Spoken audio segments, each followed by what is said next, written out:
In chapter 13, we're going to talk about marketing and how it helps buyers buy. After you've read the chapter and studied, you should be able to know the following learning objectives. Number one, define marketing and apply marketing concept to both for-profit and nonprofit organizations. Two, describe the 4 Ps of marketing. Three, summarize the marketing research process. Four, show marketers use environmental scanning to learn about changing marketing environments. Five, explain how marketers apply the tools of market segmentation, relationship marketing, and the study of consumer behavior. And finally, learning objective number 6, compare the business to business or B2B market and the consumer market. Real quickly, on page 333 of your text, there is an article about Daniel Lubetzky, the founder of Kind, and everything he went through in order to start his company. It talks a lot about his father's experience in the Holocaust, and then how he started his own business. But it's really, really inspiring. How he spent more money and also started giving samples, allowed his business to soar and be successful. So take a minute to read that if you have time in your book, but it really goes through a lot of details on his experiences and what he needed to do in order to be able to really be successful with his Kind company. Simply put, marketing is activities buyers and sellers perform to facilitate mutually beneficial exchanges.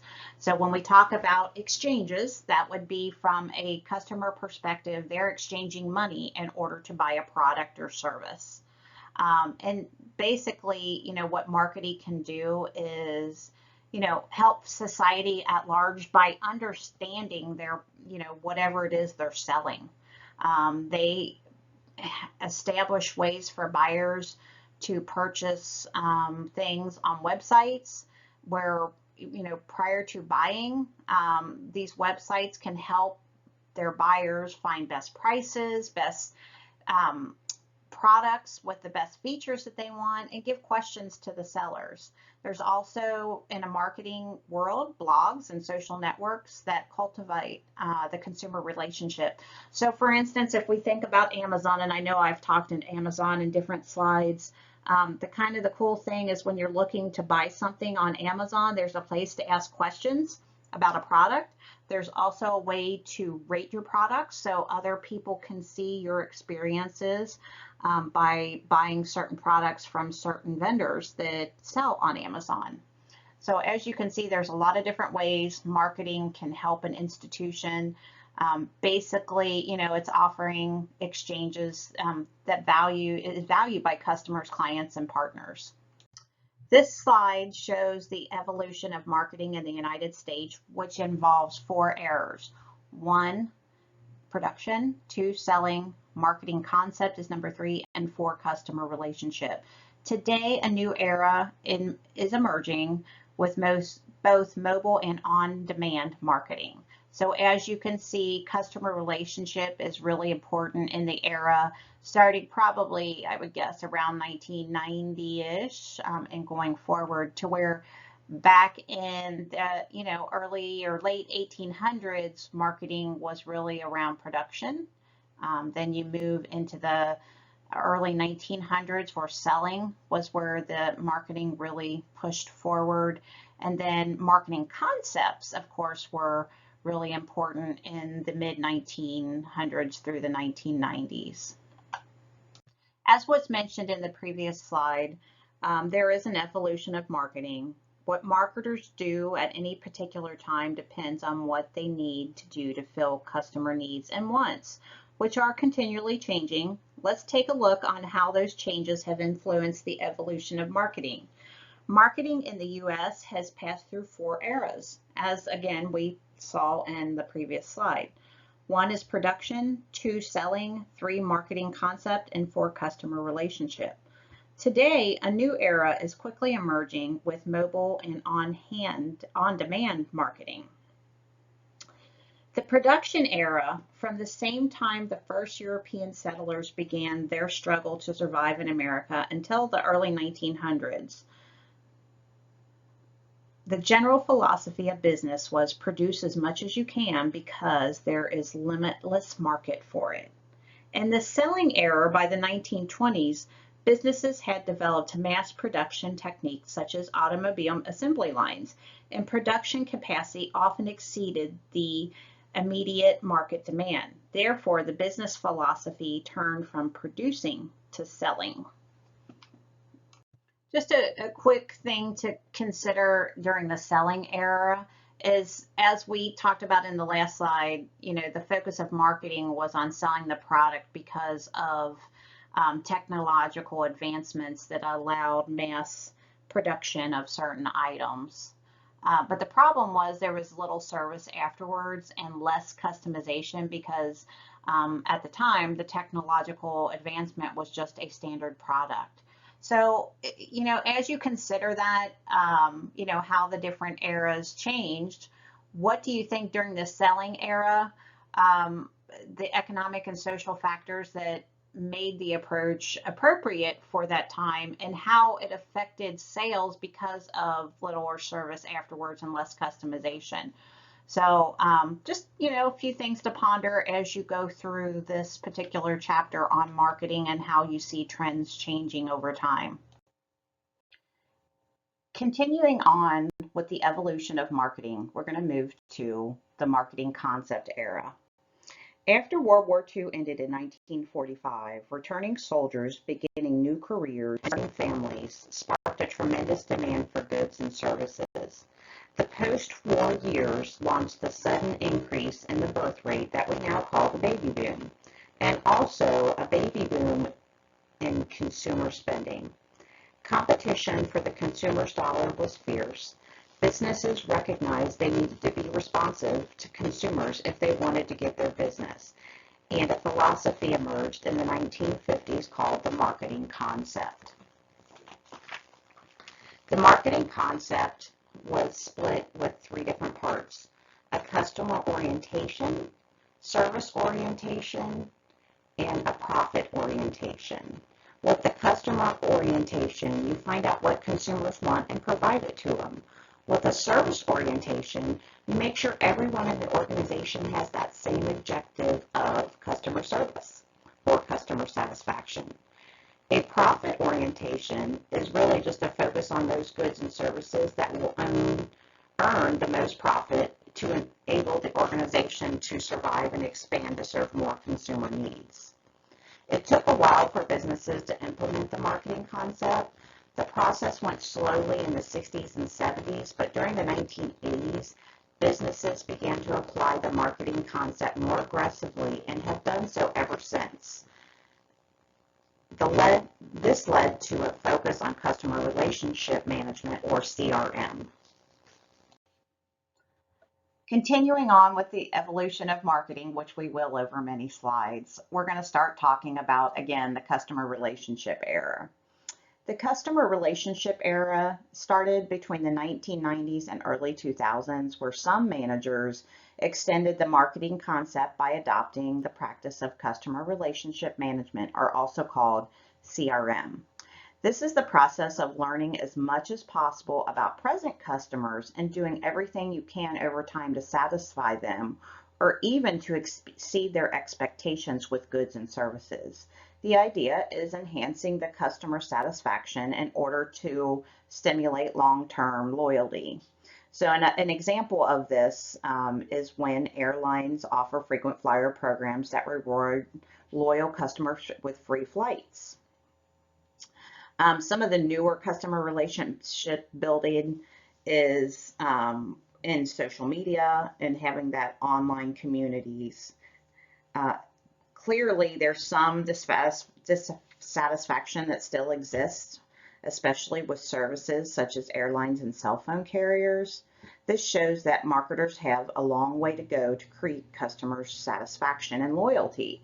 So one thing I can relate back to the free flights with frequent flyer programs is this was great. I used to receive free flights just from, the little bit of flying that I did when I used to run the lecture circuit with research administration. And the problem is these organizations that did offer these frequent flyer points, they raised the amount of points needed in order to have free flights. So the people that don't fly very often really don't benefit from them. So they're really targeting people that are really very much a frequent flyer, that fly regularly in order to earn those extra points. Other places you might be able to connect with that do loyalty rewards.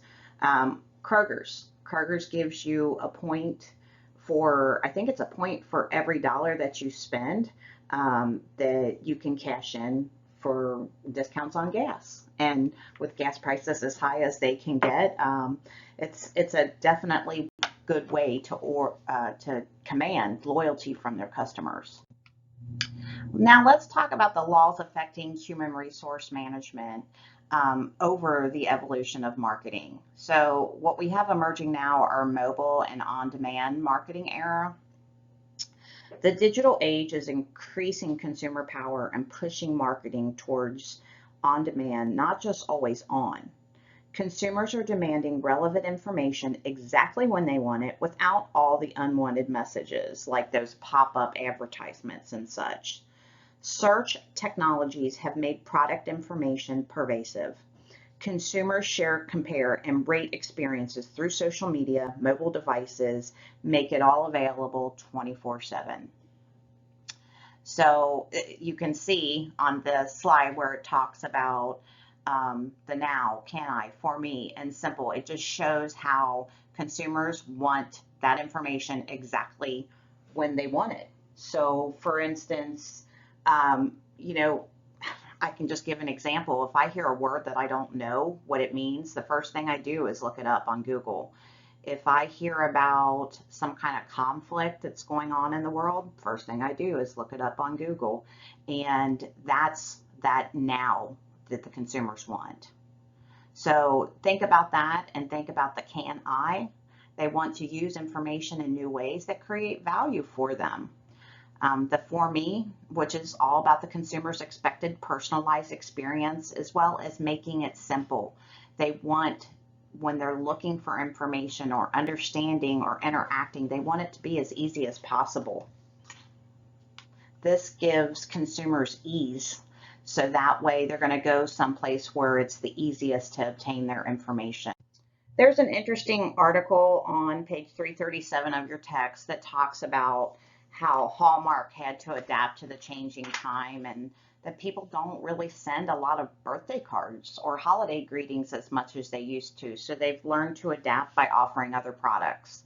So take a look at that. You guys probably, I would say you're probably aware. I think it's pretty traditional still to bring a birthday card with a gift, but you'll see how just the consumption just isn't as much as it used to be. So think about service with a smile, 6 steps for keeping your customers happy. So according to the book, the cost of acquiring a new customers is 5 times the cost of retaining one. So the ways you do this is by building trust. Be open about your mistakes. Be honest. Listen. Don't always make excuses. Promise only what you can deliver. Show appreciation. And remember, employees are customers too. It's important for companies to keep hold of their customer base. And as we said in a few sentences ago, it's too costly to keep searching for new ones. So think about, what has a company done to keep you coming back? And what has a company done to ensure that you'll never leave? So I just recently had an experience with Home Depot to where I had purchased a Halloween decoration online, and right the day that I received it, it was marked down pretty heavily. And when I say heavily, I'm talking like $100. So before I picked it up, I had called and talked to customer service. Customer service said, well, since you purchased it online, you need to call the online store because they're 2 different areas. So I called the online store. They said, nope, it's got to be the store that actually marks it down. So I go back to the store with my product. Had not been opened, so it was ready to be returned if needed. And at first, the manager said, "No, I'm sorry, you'll have to follow the instructions. You'll need to return it and try to repurchase it at the sale price," which seemed like just a ridiculous process to me. So I asked for a manager. Well, the manager came up and he said, "Well, it really depends on the product and if it's got the same kind of item SKU numbers as our items in the store and whether we can help you." So he spent about 5 minutes doing a bunch of research and finally comes back and says, "Look, I can give you discount on 2 of the 4 items that you purchased, but I just can't help you with the other ones." And I'm like, "Okay, let me think about this through. So tell me what you can do for me before I return them all." And in my mind, I wanted to keep them because I obviously bought them because I liked them. So he comes back and says, "Well, I was able to offer the discount that we're currently offering for clearance Halloween items," which meant my original order for $400 that I was expecting to go down by $100 ended up only being $130. My total order was reduced to $130. So as you can see, I'm saving $270. That's a big deal. So from doing this and meeting the expectations of this customer, they just got a customer for life because that manager went above and beyond for me.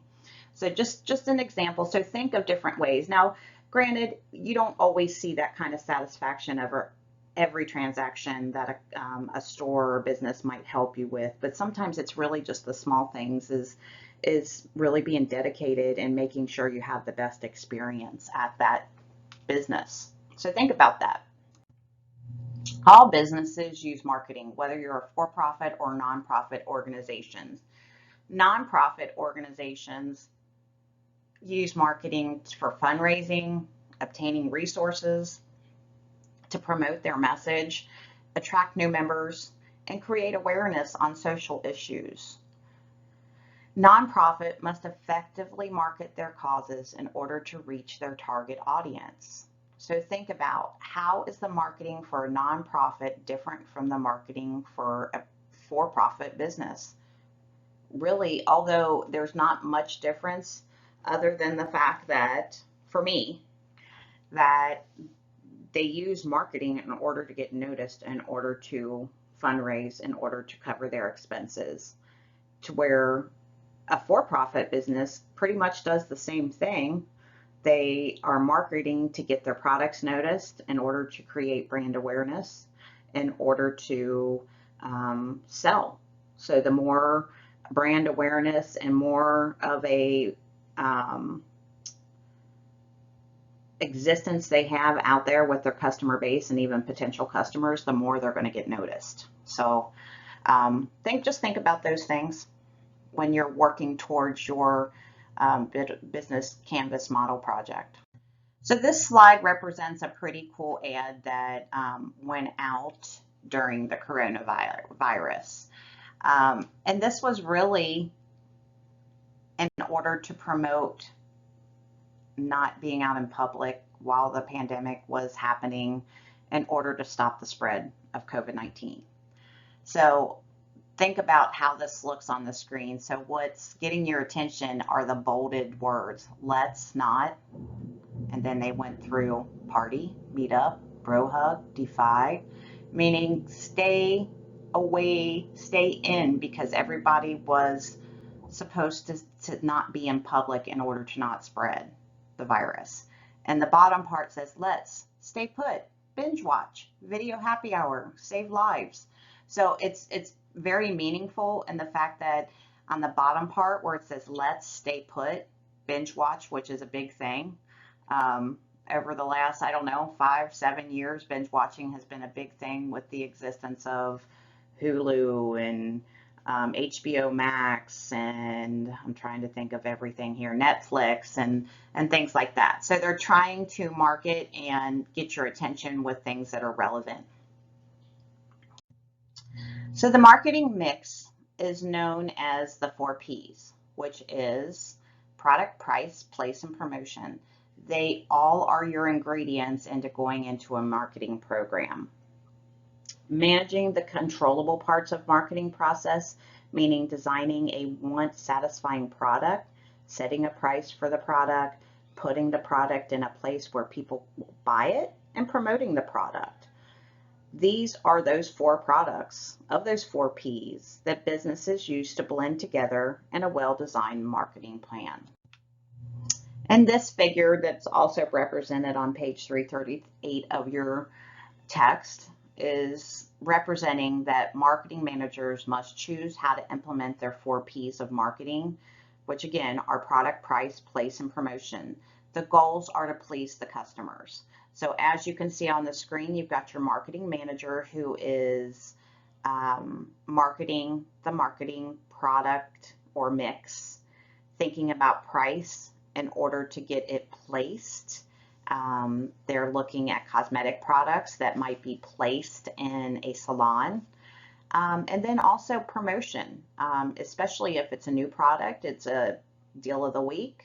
You could get, in this particular example, you're looking at a promotion of 25% off on all products. So it's all a matter of what gets the consumer's attention. The four P's that are represented in the previous slides are a way to remember the basics of marketing, but they don't necessarily include everything that goes into the marketing process for all products. One of the best ways to understand the entire marketing process is to take a look at the product or group of products and follow the process that lead to their development and eventually their sale. So on the screen, the first set of boxes represent the product. So you find opportunities that might appeal to your target market or new potential target markets. You conduct research, identify a target market, design a product to meet the base on research. From there, you move towards product testing, then to price, what is your consumer going to pay. You also look at the design of packaging and such. Place, where are you going to distribute the process? And finally, promotion. You design a promotional program and build a relationship with customers so they'll want to buy your product or service. As a part of the marketing mix that we discussed in the previous slides, to meet your consumers' needs, you need to think about your product, your test marketing, and your brand name. A product is any physical good or services or idea that satisfies a want or need, plus anything that would enhance the product in the eyes of consumer, such as brand name. In the case of proposed product is a restaurant that would serve different kinds of fresh, healthy meals at an affordable price. Now let's talk about test marketing, the process of testing products among potential users. For example, you can test a market, your preservative-free dishes, and learn how best to prepare them. If consumers like the products and agree they would buy them, you have the information you need to find investors and look for convenient locations to open a restaurant. Now let's talk about brand name. You want to offer some well-known brand names to attract people right away. A brand name is a word, letter, or group of words or letters that differentiates one seller's goods and services from others. Brand names of clean, organic juice products include Odwalla, Shuja, and Naked. Well, we'll discuss the product development process in future slides. Now let's talk about setting an appropriate price. There's a lot of things that you have to consider. Those are competitors' prices, production costs, distribution, and promotion. The prices depend on a number of factors. In the restaurant business, the price could be close to what other restaurants charge to stay competitive, or you might charge less to bring in new customers, especially when you first open your business. Or you may offer high quality products for which customers are willing to pay a little bit more. something that you do at Starbucks. So like at Starbucks, they have certain drinks that they only offer certain times of the year that they charge extra for. So, getting the product to the right place is really important because intermediaries are important because consumers get the product when and where they want it, and that is very critical. So in the marketing mix, the last of the 4 Ps is promotion. This consists of all techniques sellers use to inform people about and motivate them to buy their products and services. Promotion includes advertising, personal selling, public relations, publicity, word of mouth, which is kind of like a viral marketing, and various sales promotion efforts such as coupons, rebates, samples, and cents off deals. Promotions often include relationship building with customers. Among other activities, that means responding to suggestions that consumers make to improve products or their marketing, including pricing and packaging. From a promotion standpoint, you need to figure out how to get your customers to need your product. If you have customers with emotional connections to your product, that's going to be key. You want to emphasize how the consumer might benefit from your product and use emotion-laden advertising. Appeal to your customers by being confident, showing interest in others, and creating exclusivity. Companies are working more to create products that are built to love. These products, like the iPad, create excitement and loyalty from the get-go. So think about car lovers. I mean, there are brand lovers there. They are, a lot of times there is that emotional connection there. So if we think about, for instance, my husband, he's an avid Ford lover. It's something that he developed with family over time and will not own another car but a Ford. So it's definitely there. It's just a matter on getting that perfect connection. Customers, in addition to looking for an amazing product, look for salespeople who feel like and are like friends. The key to repeating that business is your likability factor as a salesperson. So think about, have you ever gone back to a specific store for a particular salesperson? If you were in sales, what would you do to increase your likability factor? Well, for me, if I was a salesperson, it's creating a common interest or a commonality with your customers. So for instance, some people are all about their kids.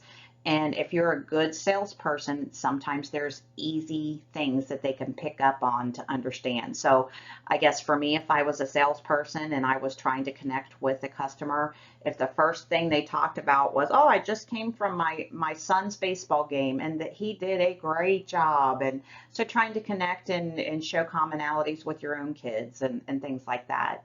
As far as going back to a specific store, I think I talked about this in a previous slide where I just recently went to Home Depot and that manager really took care of me. So from now on, I might consider going to Home Depot before I do Lowe's now, just because of the way that manager dealt with my return issue. All right, so now let's talk about the tangled web of promotions, the 7 deadly sins of web design.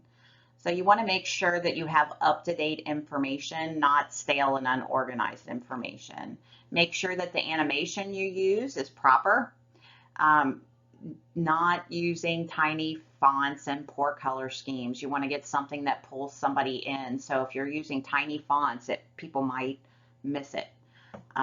Ignoring the needs of your customer base, don't use outdated methods, and don't bury your products or your services in dead links, and not being consistent with your style. Companies often create websites because they believe they have to. However, it's not done right. It could cause your customer base to be lost. Not enough emphasis is putting on checking the analytics of your website. So you want to make sure that you're really paying attention to what those analytics tell you. As noted in the chapter, market research is extremely important. The same goes for web research. Can you think of other things to add to this list of the 7 deadly sins of web design? What are some of the companies that have good websites and some that have bad websites? Let's review. What does it mean to help the buyer buy? In the past, marketing focused entirely on helping the seller sell the product. Today, marketing has changed from selling to instead helping the buyer buy. It is critical today that organizations do everything to help buyers make decisions. What are the 3 parts of the marketing concept? The 3 parts of the marketing concept are customer orientation, service orientation, and profit orientation. And finally, what are the 4 P's of the marketing mix? They are product, price, place, and promotion. To understand customer wants and needs, it's critical to conduct market research. Good market research will identify products consumers have used, want to use in the future, and market trends. A simplified marketing research process consists of at least 4 key concepts. One is defining the question and determining the present situation. So basically you're looking for that problem or opportunity. Next, collecting your research data, analyzing the research data, and choosing the best solution and implementing it. As we go through the next few slides, it'll talk about these steps. When marketers conduct market research, they analyze markets to determine opportunities and challenges and to find the information they need to make good decisions. Marketing research helps identify what products consumers have purchased in the past and what changes have occurred to alter what they want and what they're likely to want in the future. Marketers also conduct research on business trends, the ecological impact on their decisions, global trends, and more. Businesses need information to compete effectively, and marketing research is the activity that gathers it. Have you learned, for example, how important research is when thinking of starting healthy fast food restaurants?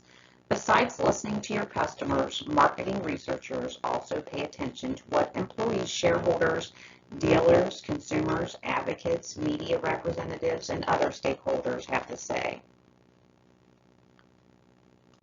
So talking about the marketing research process, let's talk about collecting data. Collecting data is usable information that is vital to the marketing research process. Research can become very expensive, so marketers must often make a trade-off between the need for information and the cost for obtaining it.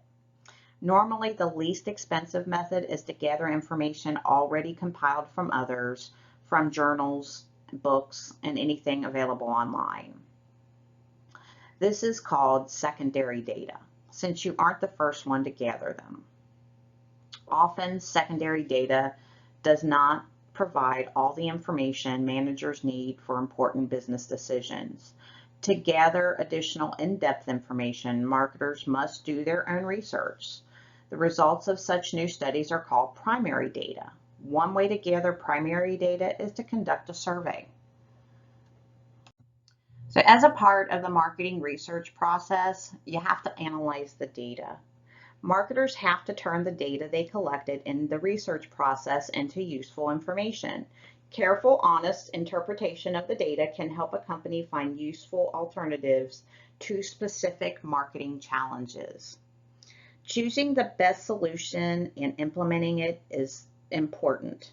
After collecting and analyzing that data, marketing researchers determine alternative strategies and make recommendations about which is the best way and why. The final step in research effort also includes following up on those actions taken to see what the results are and if they were expected. And if they're not, it's important for the company to correctively act upon it and conduct new studies for an ongoing attempt to provide consumer satisfaction. This slide identifies the key benefits of marketing research. As discussed earlier with chapter information, Marketing is about understanding customer wants and needs. To accomplish this, the goal of the marketers is to conduct that marketing research. So think about, how has the internet changed the way market research is conducted? So think about how the internet has made gathering both primary and secondary information a lot quicker and easier. Also, information can now be gathered via blogs and social networks. So when you put out a survey to conduct some kind of research, it can be done quickly. So think about some of the ways that we haven't talked about that internet may have changed market research. So there's many ways to find out what consumers think, again, which is the goal of market research. This slide addresses some of those ways that organizations discover consumer wants and needs. So I talked about doing consumer surveys, hosting a focus group, listen to competitors' customers. When you go on their website, look and see what the reviews are coming back at. Survey your sales force, or go to the store as a mystery customer. In the marketing environment, there's something called environmental scanning. Environmental scanning is the process of identifying factors that affect marketing success. The environment of marketing is changing faster than any time in history. Companies that don't keep up will fail to survive. Today's marketing environment, influenced by global marketplace and explosion of the information age. To be fully prepared, a company has to recognize and understand cultural influences, governmental and political influences, demographic and lifestyle trends, local, national, and world economic trends, and the strength of multinational competitors, and finally, the influence of technology on physical distribution. As we talked about in the last slide, to effectively understand that marketing environment, it's critical for companies to continually scan the environment. So this slide that's also represented on page 344 of your text just shows you how everything connects together. So in the middle, you've got your consumer. We've got the place, promotion, price, and product, but then also looks at the competitive, economic, global, technological, and social cultural effects on marketing. This slide identifies keys to marketing success, or the ABCs of marketing. One point is to make on these slides is empowerment of employees, which is always be customer focused, benchmark against the best firms, continuously improve performance, develop the best value package, empowering your employees, focus on relationship building, and goal achievement is the reward. A key to marketing is understanding the organization's strengths and weaknesses and your ultimate customer. You have two different markets, consumer and business to business, or B2B markets. Consumer markets are really just the individuals or household that wants your goods or services for personal or consumption use. The B2B market are individuals and organizations that want those goods and services to use in producing their own goods and services to sell to consumers. Let's review. What are the 4 steps of marketing research process? The steps are: define the problem and determine the present situation, collect your research data, analyze research data, and finally choose the best solution and then implement it. What is environmental scanning? Environmental scanning is the process of identifying factors that can affect marketing success. And finally, what factors are included in environmental scanning? The factors are global, technological, sociocultural, competitive, and economic influences. Let's talk about the consumer market. The consumer market is the total potential consumer market that consists of billions of people in global markets. Because consumers groups differ greatly by age, education level, income, and taste, business usually can't fill the needs of everyone. It must decide what groups to serve and then develop products and services specially tailored to their needs. The process of dividing the total market into groups with similar characteristics is called market segmentation. Selecting which groups or segments an organization can serve profitably is target marketing. So for instance, the company that I work for, they are called a CRO, which is called a contract research organization. In this organization, we service drug companies that want to test their drugs in a clinical trial, which a doctor typically takes care of. Since there are so many CROs out in the world, our company decided to focus on very critically ill patients. So they typically take on products that are for critically ill patients that might have cancer, might be having a transplant organ, or somebody that might have a disease that not many people in the world have, so there's not as much research out there. So that's the way the company I work for looks at the market and targets. Let's talk about segmenting the consumer market. So there's ways that we do this. We look at the geographic segmentation, which is really dividing the market by cities, counties, states, or regions. Then we've got your demographic, which is market by, say, age, income, or educational level, which we talked about a lot of this already. But the one we haven't talked about is the psychographic segmentation, which is really dividing the market by a group's values, attitudes, and interests. And this is really important in order to nail down what your consumer feels they need based on their values and interests and attitude. Continuing on with the consumer market segmenting, let's also talk about benefit segmentation. So really what we're doing here is dividing the market by determining which benefits of the product to talk about. Also talking about volume or usage of segmentation, knowing which markets to divide for the volume of use. So really you have to think about the best strategy that can use all the variables to come up with your consumer profile that will represent your profitable target market. So I'm not going to spend a whole lot of time on this slide, but let's talking about market segments. Think about how Bass Pro offers a lot of different products. If you've ever been into the Bass Pro stores, for a wide range of outdoor enthusiasts who visit the store, and some of them just visit to see it. So from Bass Pro Shop's perspective, dividing the market into identifiable segments is really crucial to the success, because really, even if their customers are only coming in to see the store, chances are, even if they weren't planning to buy something, they might.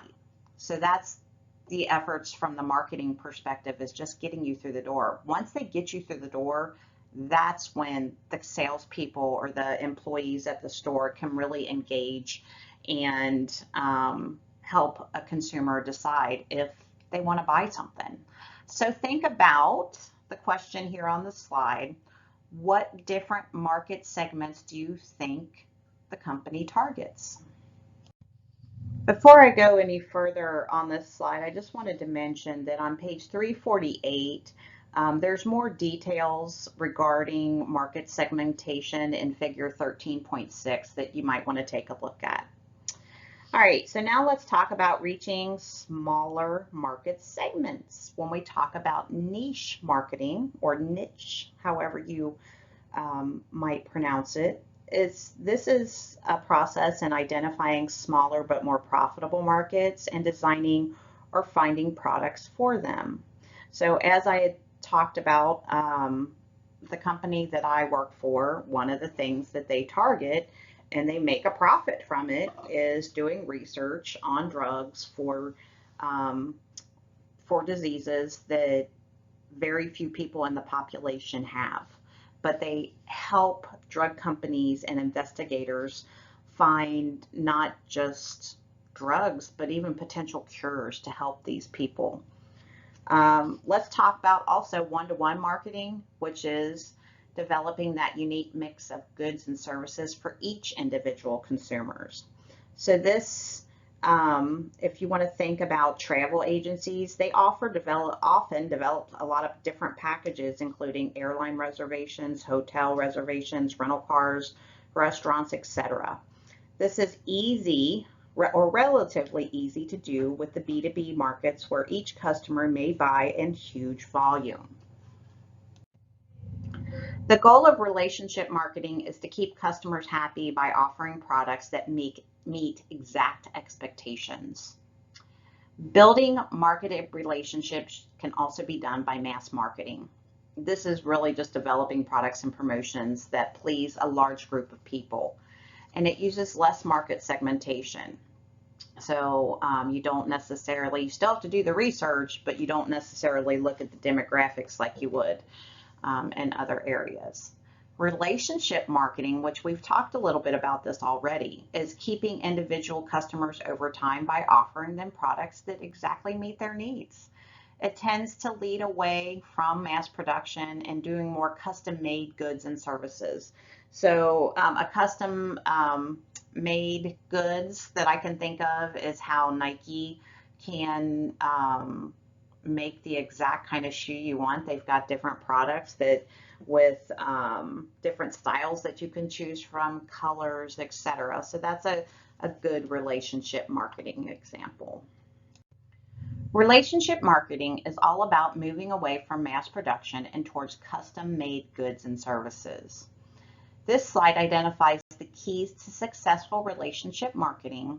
The goal of relationship marketing is to retain individual customers over time by offering them new products that meet their expectations. And just like I had mentioned with Nike earlier, they use relationship marketing, and they did that by creating that custom-made shoe, which is called that Nike ID.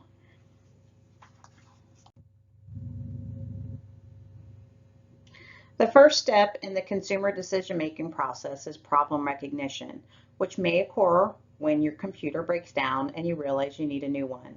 This leads to information search. You look for ads about computers. You may consult a secondary data source like CNET or other online reviews from both experts and customers. And you'll likely seek advice from other people who have purchased computers. After compiling the information, you evaluate alternatives and make a purchase decision. But your buying process doesn't end there. After the purchase, you may ask the people you spoke to previously how their machines perform, and then do other comparisons to the new computer. So let's move on to the consumer behavior, which is all a part of the consumer market. One is learning. It creates changes in consumer behavior through experience and information. There's reference groups, reference points informing beliefs, attitudes, or values or behaviors.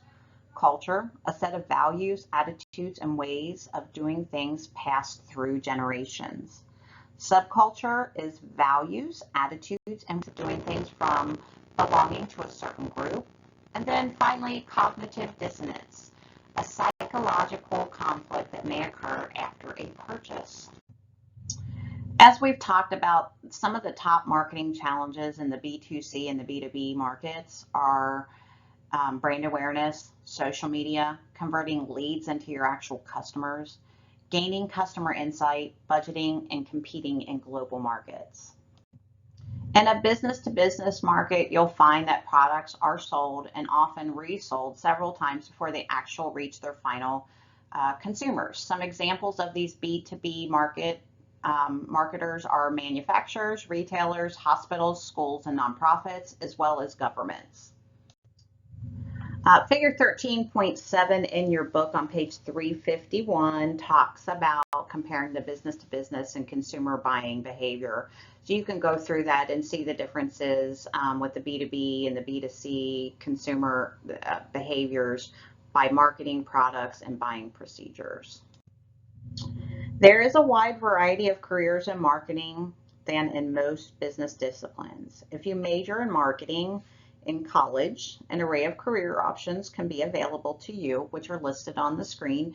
It really just, before you decide or consider some of these, think about where your strengths and weaknesses are.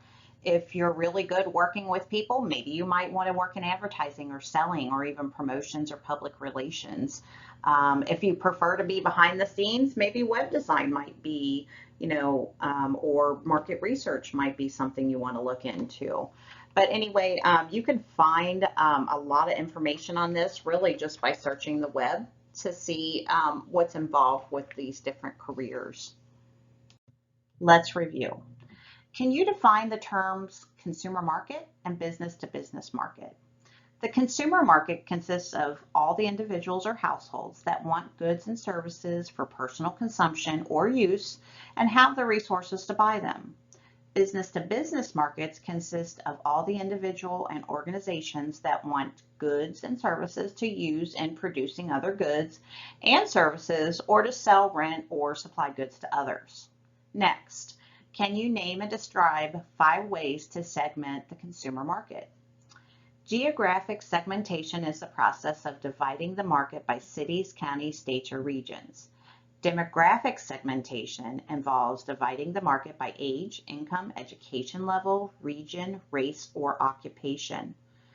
Psychographic segmentation is the process of dividing the market by values, attitudes, and interests. Benefit segmentation involves determining which benefits to promote. Volume or usage segmentation is the process of determining how your customers purchase and use your products. Next, what is niche marketing and how does it differ from one-to-one marketing? Niche marketing is identifying small but profitable market segments and designing or finding products for them. One-to-one marketing means developing a unique mix of goods and services for each individual customers. Finally, what are the 4 key factors that make B2B markets different from consumer markets? The 4 key factors that make B2B markets different from consumer markets are: 1, customers in B2B markets are relatively few as compared to households in the consumer market. 2, B2B customers tend to be geographically centered.